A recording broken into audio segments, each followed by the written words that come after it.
I'm going to tell you a story today because it highlights something that we need to be working on.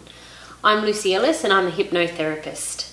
So this morning I was sitting there ready to dive into some work. As my husband was heading out the door, I realised, oh no, we hadn't registered the car and that he was going to go driving in to work. And so I called him out and said, no, you can't go in there because we haven't registered the car. It was something that we needed to do over the course of the weekend or when we got back from our camping trip last night. And so I went raging through the house trying to find rego papers and policy numbers for CTP green slips, you know the deal. And all the while, my husband poured himself a cup of coffee and sat there whilst I was flapping through, getting online, trying to sort out the rego.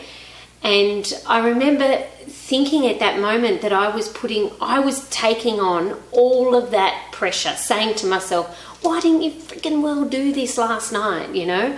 Why weren't you more organised? Which was all really obviously very unhelpful kind of self-talk.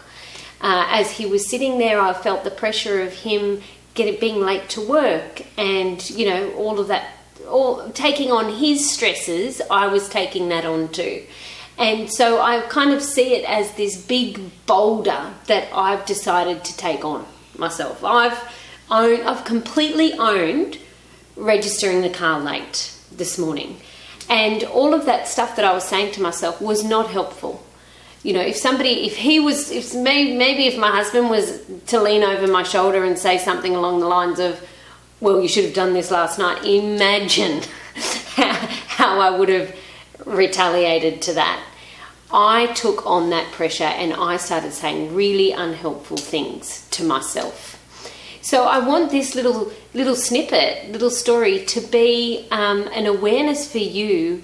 Where do you take on your pressure?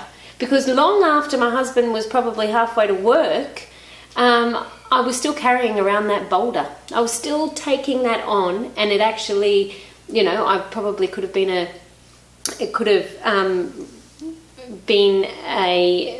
impacted on me as a mum as well. I remember kind of talking to the kids in a way that told them I was stressed. So when do you take on those pressures, those boulders for life? And during the course of your day, I want you to just be aware of how or when you pick up those boulders. Thank you very much for listening, and until next time, keep rocking your imperfect.